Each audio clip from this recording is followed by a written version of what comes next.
जी news में खुशामदीद और ए to ji news के साथ मैं हूं ईमान फातिमा।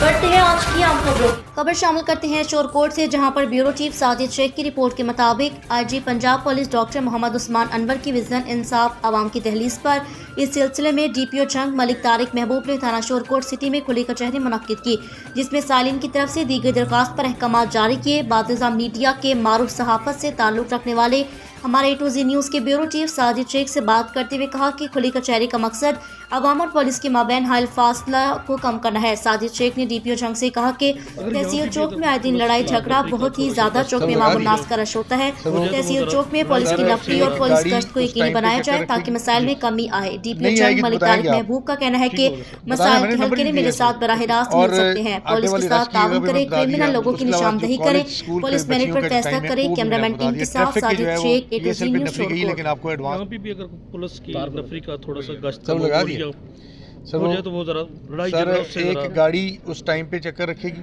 जी नहीं आएगी तो बताएंगे आप, ठीक होगा सर, बताने मैंने नंबर ही दिया इसलिए। ओके और आटे वाली रश की जगह भी मैं बता दिया। उसके अलावा जो कॉलेज स्कूल के बच्चियों का जो टाइम है वो भी मैंने आपको बता दिया। ट्रैफिक की जो है वो पीएसएल पे नफरी गई, लेकिन आपको एडवांस नफरी हम कोशिश करेंगे कल तक आपको नज़र आ जाएगी। ये जो चौक का किसी ने किया तो बिल्कुल जायज़ बात है, किसी की जान बचती है जी सर, बहुत मसाइल होता है यहाँ सर, चौक और में, इंशाल्लाह मेन चौक सर, है और मुझे खुशी ये है कि आप लोगों की पूरी नज़र है हर चीज़ पे, जी, बहुत अच्छी बात है। अवेयरनेस लेवल तो अच्छा इंशाल्लाह है। आपके साथ रब्ते में भी रहेंगे। Thank you very much sir, बहुत वक्त के लिए इतना ही। मजीद खबरों के लिए हमारे साथ रहिए और देखते रहे ए टू जी न्यूज HD।